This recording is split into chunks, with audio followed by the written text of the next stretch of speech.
Los Nefilim. Entre todos los registros de visitas extraterrestres a la Tierra, ninguno es más significativo que el que presentan las Sagradas Escrituras. Solo en ellas es posible conocer la verdad acerca del mundo espiritual invisible que nos ha rodeado y aún nos rodea. Cuando los seres humanos comenzaron a multiplicarse sobre la Tierra y tuvieron hijas, los hijos de Dios vieron que las hijas de los seres humanos eran hermosas. Entonces tomaron como mujeres a todas las que desearon, pero el Señor dijo: mi espíritu no permanecerá en el ser humano para siempre, porque no es más que un simple mortal, por eso vivirá solamente 120 años. Al unirse los hijos de Dios con las hijas de los seres humanos y tener hijos con ellas, nacieron gigantes que fueron los famosos héroes de antaño. A partir de entonces hubo gigantes en la tierra. Génesis 6:1. Este texto plantea una de las mayores controversias sobre la población de la tierra. Muchos teólogos opinan que este pasaje se refiere al fracaso de la línea de Set, al no haber podido mantenerse separada de la línea mundana de los descendientes de Caín, a la que relacionan con las hijas de los hombres, pues según ellos, después que Caín mató a Abel, la trascendencia y la descendencia de Set, a la que definen como los hijos de Dios, permaneció fiel, en tanto la de Caín se pervirtió. Esta interpretación no solo oscurece completamente la antítesis gramatical entre los hijos de Dios y las hijas de los hombres, sino que hace imposible explicar a partir de ella el origen de los Nefilim. El término hijas de los hombres se expresa en el texto original como Benot Adam o hijas de Adán, así que no está estableciendo una restricción a la línea de descendencia única de Caín, sino que indica que la línea de descendencia de Adán, incluida la de Caín, parece haber estado involucrada. ¿Quiénes son los Nefilim? Génesis 6:1 establece una clara distinción entre los hijos de Dios, Ben Elohim, y las hijas de los hombres, Benot Adam, implicando que los primeros, que eran seres espirituales creados también conocidos como ángeles caídos que se habían unido a Lucifer en su rebelión contra el Altísimo, ascendieron de alguna manera a nuestro planeta y tuvieron relaciones con mujeres humanas. De tal unión nacieron seres genéticamente alterados a los que se les llamó gigantes, Génesis 6:4, que poblaron la tierra antes y después del diluvio. La palabra hebrea usada para referirse a los gigantes es Nefilim, que proviene de la palabra hebrea Nafal, que significa caer. Así que los Nefilim, es decir, el producto de la unión de estos seres espirituales con mujeres humanas, también son conocidos como los caídos, porque provienen de los que cayeron del cielo a la tierra y fueron apartados de la gracia de Dios, haciendo que el mundo también cayera de la gracia divina. Según la Biblia, estos seres híbridos fueron los famosos héroes de antaño. Cuando la Biblia dice que a partir de entonces hubo gigantes Nefilim en la tierra, se refiere a los tiempos de Noé, quien cuando sobrevino el diluvio tenía 600 años, así que estos seres genéticamente modificados y llenos de maldad, los Nefilim, ya se habían multiplicado y habitaban el mundo antiguo desde 600 años antes del diluvio, o lo que es lo mismo, 1000 años después de la creación de Adán. El apóstol Pedro, en la primera de sus epístolas, confirma este hecho. Por medio del Espíritu fue y predicó a los espíritus encarcelados que en los tiempos antiguos, en los días de Noé, desobedecieron cuando Dios esperaba con paciencia mientras se construía el arca. La genética de los Nefilim. Una de las más asombrosas características de la creación de Dios es la capacidad que le ha dado a cada especie de reproducirse. Satanás no puede crear nada y por eso él está buscando ese poder. Como un virus, Satanás busca un organismo huésped en el cual poder reproducirse para empezar su ambicioso proyecto de propagar a los Nefilim. Satanás está buscando y sin duda encontrará en la tierra fieles sirvientes que le ayudarán a cumplir su propósito de reproducir formas de vida diferente. Cuando la torre de Babel empezó a ser construida, Dios hizo esta observación: he aquí el pueblo es uno y todos estos tienen un solo lenguaje. Génesis 11:6. Sin duda, el hecho de que solo haya un lenguaje único es clave y comprender el lenguaje genético le permitirá a la humanidad descifrar el conocimiento de la vida humana y tener la capacidad de reproducirla e incluso de crear cualquier forma de vida que desee. ¿Podrían los Nefilim y los híbridos contener material genético similar al ADN humano, compuesto por sustancias y propiedades químicas diferentes? Por ejemplo, En lugar de tener cromosomas X o Y, como los de seres humanos, podrían tener algo así como cromosomas X, Y y Z, o algún otro código que produjera otro tipo de genes que dieran origen a otras formas de vida. ¿Habrá sido esta la manera como los ángeles caídos pudieron concebir a los Nefilim? Aparentemente, los ángeles caídos encontraron un huésped en las mujeres humanas a través de las cuales reproducirse. Toda vida ha sido creada por Dios y por tanto debe tener algún tipo de código que revele su sustancia genética. Si un ser humano y un ángel pueden reproducirse es debido a que Dios, el Creador, es su origen común, aunque sus padres sean diferentes en su composición y naturaleza. Cuando algunas parejas descubren que su hijo nacerá con algún efecto congénito, aún así se arriesgan a tenerlo, pero la reproducción de un ser humano con un ángel producirá un hijo humanoide con tremendos defectos de nacimiento, sin la posibilidad de recibir la bendición de Dios. Isaías 26:14. Los Nefilim y el mundo antediluviano. La Biblia menciona que estos seres espirituales, como ángeles caídos, tomaron como mujeres a todas las que desearon, Génesis 6:2, lo cual significa que las hijas de los hombres no pudieron resistirlos y al unirse con ellas se dio una alteración genética que trastornó el mundo de ahí en adelante. Durante la creación, Dios dispuso que hubiera toda clase de plantas, árboles, animales, peces y aves, todos según su género y especie, Génesis 1:11. Esta es la razón por la que ninguna especie puede interferir con la creación sin acudir a la modificación genética y ocasionar aberraciones de la especie. Los ángeles caídos pudieron haber acudido entonces a la ingeniería genética para unirse con las hijas de los hombres y haber procreado a los gigantes o Nefilim. De ello hay evidencia en el Antiguo Testamento, cuando Dios hizo el huerto del Edén, el paraíso. Todo era perfecto, no había plagas ni maleza, plantas con espinas, animales depredadores, ponzoñosos o venenosos. Tanto el león como el buey se alimentaban de la hierba del campo, pero de repente todo cambió tras la caída del ser humano. Debido a la influencia de Lucifer, un querubín caído, lleno de sabiduría, inteligencia y conocimiento diabólico, que pensó que podía llegar a ser igual a Dios, la tierra quedó bajo maldición, Génesis 3:14, convirtiéndose en un entorno hostil para el ser humano tras haber sufrido una enorme transformación genética. ¿Cuál era el propósito de Satanás al producir una nueva especie de gente perversa que poblara la tierra? Pondré enemistad entre tú y la mujer, y entre tu simiente y la de ella. Su simiente te aplastará la cabeza, pero tú le morderás el talón. Génesis 3:15. Dios está profetizando que la simiente, descendencia o linaje de la mujer destruiría la simiente del diablo. Así que la única manera de detener esa amenaza era que Satanás intentara destruir la descendencia de la mujer. Este plan diabólico inició cuando Caín, por influencia satánica, asesinó a su hermano Abel, primera de Juan 3:12. Sin embargo, esto no evitó que la descendencia de la mujer continuara, pues Adán y Eva tuvieron más hijos. Los Nefilim y la corrupción de la humanidad. Ante el nuevo fracaso de su malévolo plan, Satanás decide, entonces, poblar el mundo con su propia familia y así corromper la tierra para que la descendencia de Adán, la semilla prometida, sea totalmente eliminada. Por eso envía miembros de su banda, ángeles caídos, a procrear con mujeres humanas para corromper la genética de la humanidad.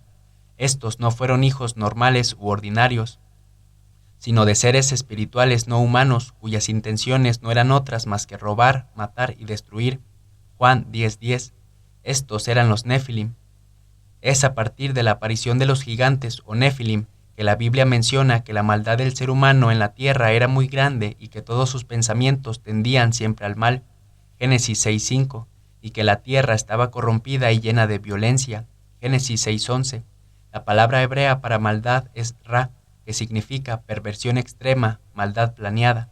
Como consecuencia de la perversión genética, producto de la unión de estos seres espirituales con mujeres humanas y su influencia sobre sus descendientes, toda la humanidad de aquellos tiempos, excepto Noé y su familia, se corrompió más allá de la redención, y la violencia, la corrupción y la inmoralidad llenaron la tierra. Las cosas debieron haber llegado al extremo de depravación y perversión, pues todo designio de los pensamientos del corazón de ellos era de continuo solamente el mal. Génesis 6:5. La palabra hebrea para designio es yetzer, que significa imaginación, lo cual implica que no solo las acciones, sino también las intenciones del ser humano eran malvadas y perversas, y fue la razón por la que la tierra estaba corrompida y llena de violencia. Génesis 6:11. Para describir el ambiente de maldad, el texto usa para corromper la palabra hebrea sachat, que significa corrupción moral, y para violencia chamas, que significa violencia intrafamiliar. No es difícil imaginar hasta dónde había llegado la maldad en los tiempos de Noé, como para que el Señor no solo se arrepintiera de haber creado al ser humano, sino que lo condenara junto con toda su creación a desaparecer bajo las aguas del diluvio. Génesis 6:5. Al Jesús comparar los tiempos de Noé o del diluvio con los que enmarcarían su segunda venida, Mateo 24:37, extrae el relato bíblico de una simple acotación histórica, a una advertencia para los tiempos presentes, pues la maldad de este tiempo no se vislumbra muy diferente a la de aquellas épocas. ¿Qué hicieron los seres humanos para provocar el juicio de Dios sobre todos los seres vivientes? Los Nefilim y el diluvio universal. Esta catástrofe fue registrada por casi todos los escritos antiguos de las diversas culturas a través de la historia: sumerios, egipcios, babilonios, persas, griegos y romanos. Su realidad es innegable, así que su veracidad no es objeto de discusión. Sin embargo, el interrogante latente aún es la verdadera razón para este juicio tan severo de Dios. La respuesta más común es que fue la maldad extrema, Génesis 6:5, pero si fuera solo eso, ¿qué le espera a la generación de nuestro tiempo? De acuerdo con la Biblia, hubo algo más grave que condujo a ese panorama de maldad y que los cristianos desconocen. La carta de Judas menciona a los ángeles caídos y los pecados que cometieron muy similares a los de los sodomitas, y a los ángeles que no mantuvieron su posición de autoridad, sino que abandonaron su propia morada, los tiene perpetuamente encarcelados en oscuridad para el juicio del gran día. Así también Sodoma y Gomorra y las ciudades vecinas son puestas como escarmiento al sufrir el castigo de un fuego eterno por haber practicado, como aquellos, inmoralidad sexual, ekporneu, y vicios, sarx, contra la naturaleza. En primer lugar, el texto revela que estos ángeles caídos abandonaron su propia morada, o iketerion, habitación o cuerpo espiritual, es decir, se despojaron de sus cuerpos celestiales y tomaron forma física para poder procrear a los Nefilim, seres sobrehumanos de gran tamaño y deformidad, segunda de Samuel 21:19, que se constituyeron en una aberración de la creación. Esta infección, producida por los ángeles caídos, ocasionó el severo juicio de Dios que lo llevó a destruir todas las criaturas vivientes infectadas genéticamente por ellos. La palabra griega usada para naturaleza es heteros, que significa otra de diferente clase. Esta palabra usualmente denota distinción genérica. El pecado de estos seres espirituales fue de tipo sexual, exhibiendo una intensa y extrema pornografía que condujo a la total corrupción sexual del cuerpo humano. Su pecado fue contra la naturaleza, traspasando los límites que Dios les había establecido, al salir de sus cuerpos y usarlos de forma no natural. Su pecado está conectado con la depravación moral sexual de Sodoma y Gomorra. Es comprensible el juicio divino sobre la humanidad, pero ¿por qué incluir también el reino animal? Porque desde la creación del mundo las cualidades invisibles de Dios, es decir, su eterno poder y su naturaleza divina, se perciben claramente a través de lo que Él creó, de modo que nadie tiene excusa. A pesar de haber conocido a Dios, no lo glorificaron como a Dios ni le dieron gracias, sino que se extraviaron en sus inútiles razonamientos y se les oscureció su insensato corazón. Aunque afirmaban ser sabios, se volvieron necios y cambiaron la gloria del Dios inmortal por imágenes que eran réplicas del hombre mortal, de las aves, de los cuadrúpedos y de los reptiles. Por eso Dios los entregó a los malos deseos de sus corazones, que conducen a la impureza sexual, de modo que degradaron sus cuerpos los unos con los otros. Cambiaron la verdad de Dios por la mentira, adorando y sirviendo a los seres creados antes que al Creador, quien es bendito por siempre. Amén. Romanos 1:20. El contexto de este pasaje es la creación del mundo, y los únicos que han existido desde entonces son los hijos de Dios, las estrellas de la mañana, que cantaron, se regocijaron y alabaron a Dios cuando estableció los fundamentos de este planeta. Job 38:4. Después dice que conocían ginosco, conocimiento personal, a Dios, pero cambiaron la gloria del Dios inmortal por imágenes del hombre mortal, de las aves, de los cuadrúpedos y de los reptiles. Esta es la misma descripción usada en el Génesis para mencionar que Dios los destruiría. Así murió todo ser viviente que se movía sobre la tierra, las aves, los animales salvajes y domésticos, todo tipo de animal que se arrastraba por el suelo y todo ser humano. Pereció todo ser que habitaba la tierra firme y tenía aliento de vida. Génesis 7:21. Describe este pasaje a los ángeles caídos de los tiempos de Noé y su comportamiento inmoral. Esta podría ser la razón por la cual en la mayoría de las culturas se creyó en seres híbridos, mitad humanos y mitad animales, tal como lo revelan las imágenes que dejaron como legado. Al examinar algunas pinturas y escritos antiguos, es posible identificar escenas peculiares en muchas naciones donde habitaron los seres humanos, como Grecia, Asiria, Italia y Egipto.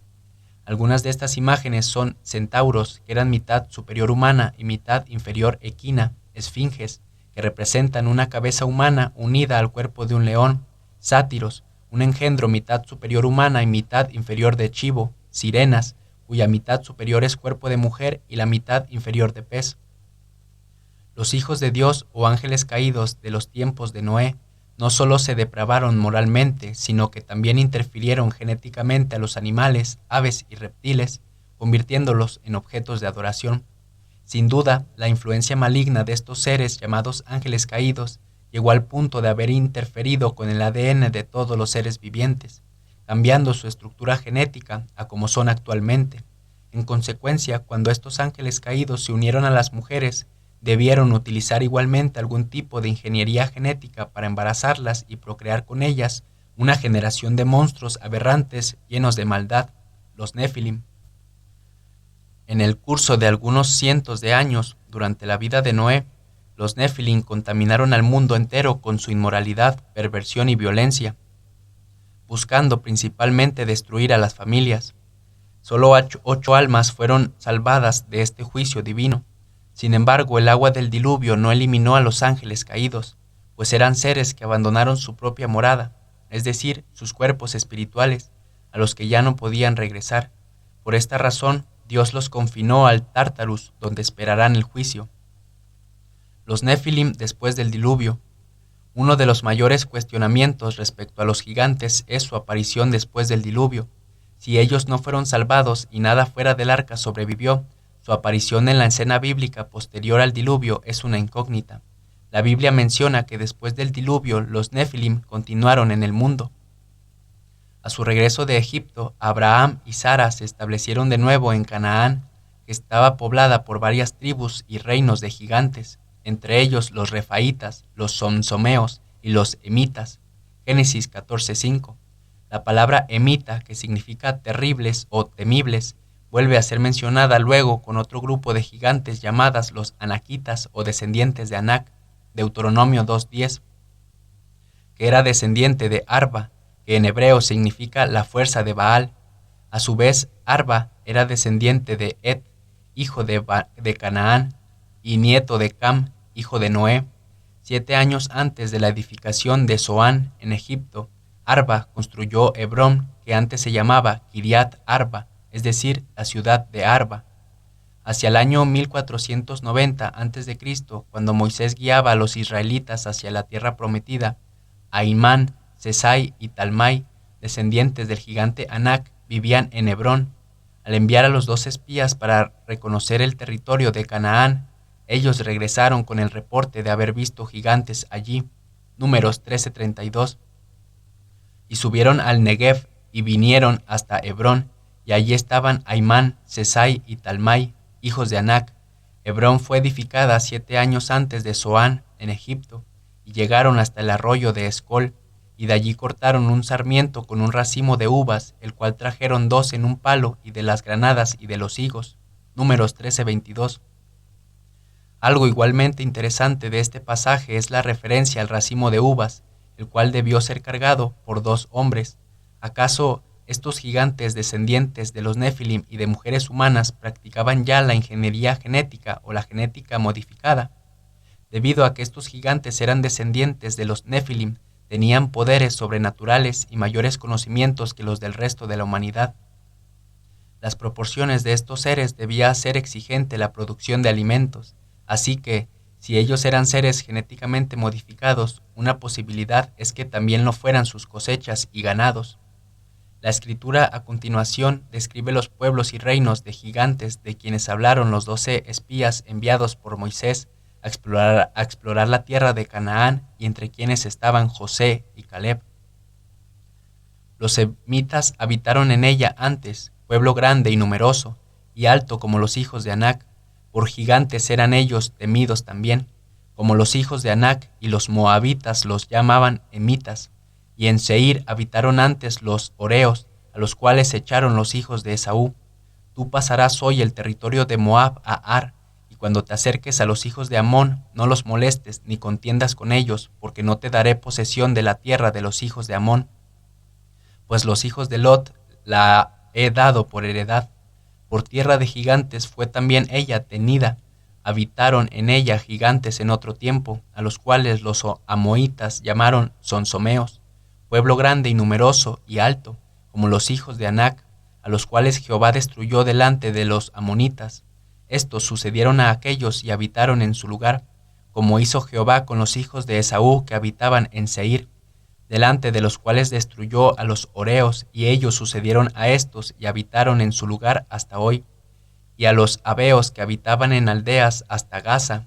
Los caftoreos que salieron de Caftor los destruyeron, y habitaron en su lugar, porque únicamente Og, rey de Basán, había quedado del resto de los gigantes. Su cama, una cama de hierro, ¿no está en Rabá de los hijos de Amón?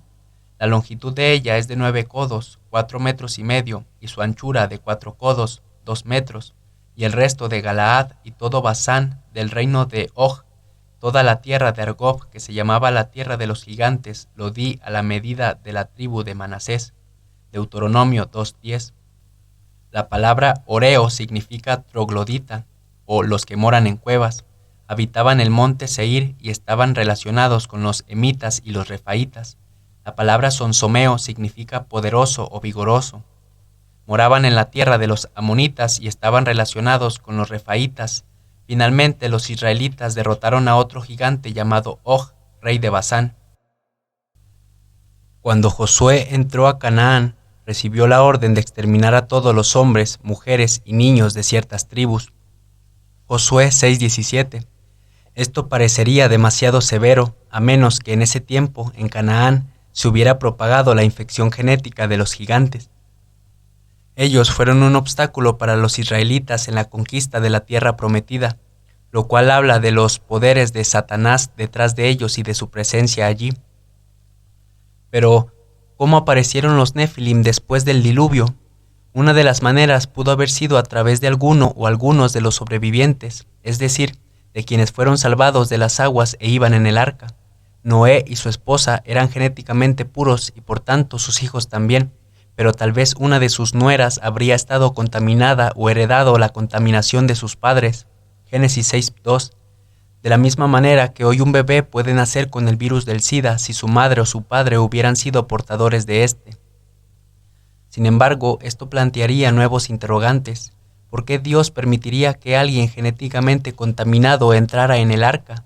¿Por qué Dios permitiría que Satanás continuara su rebelión en el mundo actual? ¿Qué objetivo habría tenido entonces el diluvio? Sin duda existen muchas cosas de Dios que aún no se conocen o no han sido aún reveladas. Dentro de su plan de salvación, Dios permitió que, al ser contaminados por el pecado, Adán y Eva transmitieran a su descendencia su genética contaminada a toda la raza humana. Romanos 5:1. El ADN de Dios y el nacimiento virginal. Dios es un ser espiritual y no físico, así que cualquier cosa que Él quiera crear representa una dimensión espiritual de su ser. Ciertamente, Él creó al hombre a su imagen y semejanza, y esta verdad, desde el punto de vista de la genética, conduce al cuestionamiento acerca de si el Creador hubiera transmitido algún material hereditario a través de su espíritu. Dios creó al hombre con los cromosomas XY, código genético, pero al crear a la mujer a partir de uno de los huesos de Adán, en la médula ósea se producen las células madre de las que surgen las células sanguíneas. replicó el cromosoma X en la duplicidad XX que define el sexo femenino. Ahora bien, cuando el Espíritu Santo cubrió a la Virgen María y plantó en ella la semilla del Mesías, debió transmitir el cromosoma Y, para que ésta naciera varón. ¿Habría agregado Dios algo más al engendrar a su Hijo en el cuerpo de María? Cada ser humano tiene características que ha heredado de sus progenitores a través del código genético presente en el ADN, como el color de sus ojos, su piel, estatura, color de cabello, carácter, etc. Por lo tanto, es posible pensar que los Nefilim solo pudieron haber surgido después del diluvio como resultado del ADN transportado y transmitido por quienes sobrevivieron a la catástrofe por haber sido incluidos en el arca, y de ellos solo por al menos una de las nueras de Noé. Surge entonces de nuevo la pregunta acerca de si los ángeles tienen ADN, es decir, un código genético con la información de la naturaleza de su especie y que hubiera podido ser transmitido a través de la procreación y que asegurara la continuación de su existencia. Si esto fue lo que por medio del Espíritu Santo sucedió al ser engendrado el Mesías y al ser creado Adán, no es difícil asumir que eso mismo sucedió con otros seres espirituales. La creación de los Nefilim después del diluvio. En la procreación se transmite el código genético del padre y de la madre al hijo o hija, heredando características físicas, emocionales y hasta espirituales de cada uno que no provienen directamente de Dios, por lo que el nuevo ser no podría ser a su imagen y semejanza. Si la procreación se dio entre un ángel caído y una mujer, el primero transmitiría al espíritu del hijo solo características de maldad. Al morir, su cuerpo no podrá resucitar, Isaías 26:14, pero su espíritu continuaría viviendo, manteniendo las características de la personalidad que recibieron del cuerpo que habitaron. Esta es la razón por la que una persona endemoniada posee una fuerza sobrenatural con la que puede romper cadenas con sus manos, Marcos 5:1. De esta manera es posible entender cómo estos gigantes poblaron la tierra tras el diluvio y continúan hoy haciendo la guerra contra el pueblo de Israel. Las raíces de Nimrod. La Biblia registra que tras el diluvio y según la tabla de las naciones, Génesis 10, de la descendencia de Cam, hijo de Noé, nació Cus, padre de Nimrod, quien fue el primer poderoso en la tierra, Génesis 10:8, en cuyos dominios se edificó la torre de Babel. Uno de los hijos de Cam y hermano de Cus, y por ende tío de Nimrod, fue Canaán, a quien Noé maldijo cuando Cam descubrió su desnudez. La palabra hebrea usada para maldito es arar, que significa no avanzar, quedar impedido para progresar, ser obstaculizado, detenido, quitar el poder para hacer algo. Descrito como un vigoroso cazador, el nombre de Nimrod significa nos rebelaremos.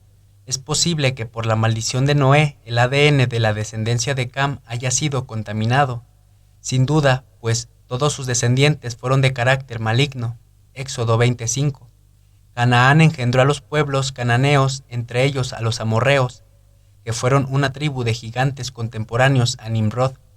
Otro hijo de Cam y tío de Nimrod fue Misraim, Egipto, que fue el padre de Casluhim, de quien descienden los filisteos, Génesis 10:13.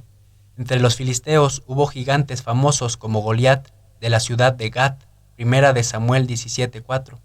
En Egipto hay muchos vestigios entre las inscripciones y grabados acerca de gigantes y estatuas colosales que tal vez representan algo más, como su ego.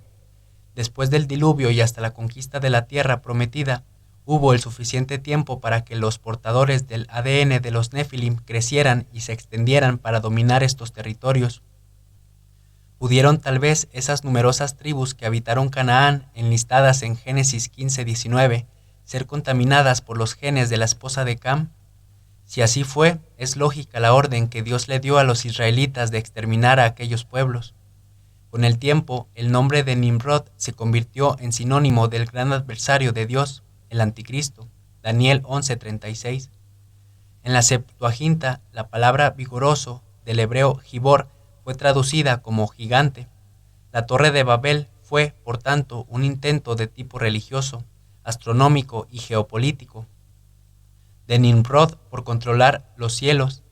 En ese lugar se construyó Babilonia, que significa confusión.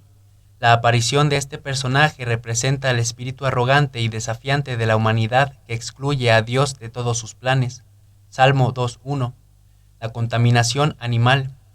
La Biblia menciona que a los ángeles que no mantuvieron su posición de autoridad, sino que abandonaron su propia morada, los tiene perpetuamente encarcelados por haber practicado inmoralidad sexual y vicios contra la naturaleza. Judas 6:7. La palabra hebrea que traduce vicios es sarx, significa carne extraña o de otra especie. Es decir, estos ángeles caídos en tiempos de Noé abandonaron sus cuerpos para mezclarse con otra especie que no les correspondía. Hay registros bíblicos de que esta contaminación genética se extendió también al reino animal de aquellos tiempos, para terminar de pervertir y contaminar la herencia y la semilla de toda carne. Esta fue la razón por la que Dios decidió exterminar no solo al hombre, sino a todo ser viviente que había creado.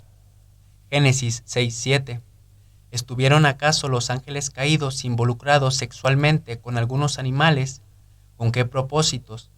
La prueba de la existencia de conductas sexuales con animales es que Dios mismo lo advirtió y lo condenó en la ley que dio a su pueblo al salir de Egipto. Éxodo 22:19. Sin duda fue algo que los israelitas observaron que se practicaba en Egipto y que verían también al entrar en la tierra prometida. Satanás odia todo lo creado por Dios y tratará por todos los medios de corromper su obra. 1. La depravación de los cananeos. En el centro de la religión cananea estaba el sexo en todas sus perversas expresiones, contaminando la tierra entera con una indescriptible inmoralidad. Esta es la razón de la orden de exterminar a los pueblos cananeos, comenzando por la ciudad de Jericó. Las principales deidades cananeas eran Moloc, Baal y Astarté.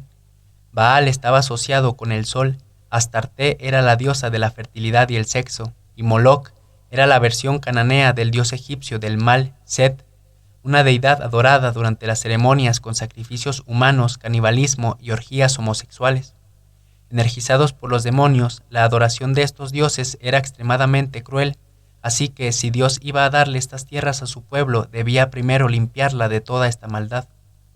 2. Juguetes inmundos. Todo padre que ve a su hijo tomar un objeto sucio en la calle o en un lugar público se lo arrebata de inmediato por el temor a que estén contaminados con virus, microbios o bacterias infecciosas e invisibles a simple vista.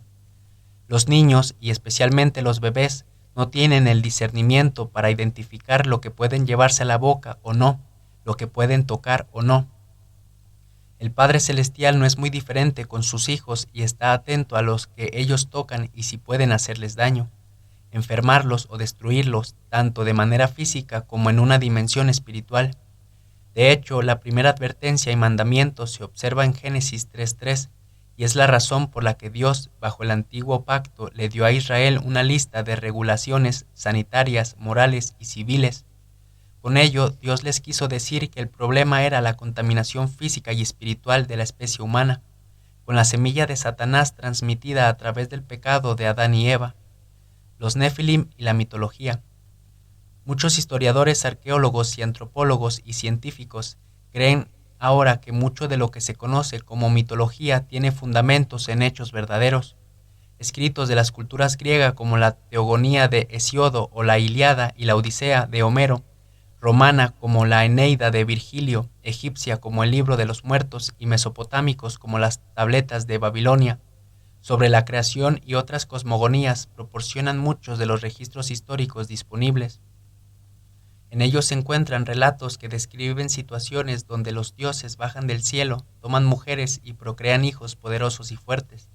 La mayoría de estos relatos surgieron y se desarrollaron a partir de hechos reales de estos varones de renombre que menciona Génesis 6:4. Sin embargo, todas estas historias y leyendas de las mitologías sumeria, egipcia, babilonia, persa, griega y romana son versiones corrompidas de verdades primitivas que fueron distorsionadas conforme iban siendo transmitidas de generación en generación por la tradición oral. Estos dioses o varones de renombre tienen un origen y una conexión con cuerpos celestes, siendo considerados, por tanto, los antecesores de la estrella de la mañana y de las otras estrellas de Dios. Entre ellos se encuentran los llamados titanes, cuya traducción a la lengua caldea es Sheitán y a la hebrea es Satán. Las cortes celestiales de las diversas mitologías, más que revelar una generación de seres superiores moral y espiritualmente, describen una sociedad perversa de seres poderosos en constante conflicto, considerados dioses más por su poder y por el temor que generan en quienes las adoran. Al ser sus comportamientos divinizados por sus adoradores, se convierten en modelos a imitar y en muchos casos se les observa complacientes al ver replicar sus conductas en quienes los veneran. Son seres llenos de inmoralidad, perversión, intriga, odio, rencor, rivalidad, partidismos, envidia, celos, arrebatos de ira, deseos de venganza, homicidas, parricidas, insubordinados, engañadores, etc. La condición de seres venidos del cielo también llevó a considerar que la bóveda celeste reflejaría la imagen de muchos de ellos, así que los astros debían tener una influencia divina sobre la humanidad y el planeta, lo cual es la esencia de la astrología, y finalmente la búsqueda de establecer una conexión entre esas entidades espirituales con las cuales la humanidad se identificó, determinó muchos de los principios que rigieron la construcción de los monumentos ancestrales de las diferentes culturas alrededor del mundo. Estos serán los temas del siguiente capítulo. Los Nefilim en el Nuevo Testamento. En asuntos bíblicos y teológicos siempre será esencial comparar escritura con escritura y precepto con precepto, y el Nuevo Testamento confirma claramente que en tiempos de Noé existió la mezcla entre ángeles caídos y mujeres humanas. Tanto el apóstol Pedro como Judas y Juan lo mencionan en sus cartas, porque si Dios no perdonó a los ángeles que pecaron, sino que arrojándolos al infierno los entregó a prisiones de oscuridad, para ser reservados al juicio, y si no perdonó al mundo antiguo, sino que guardó a Noé, pregonero de justicia, con otras 7 personas trayendo el diluvio sobre el mundo de los impíos. Segunda de Pedro 2:4. Pedro utiliza el término infierno, Tartarus, para referirse al abismo o prisiones de oscuridad donde se encuentran confinados actualmente la mayoría de los ángeles caídos, pues aún muchos de ellos continúan apoyando la rebelión de Satanás.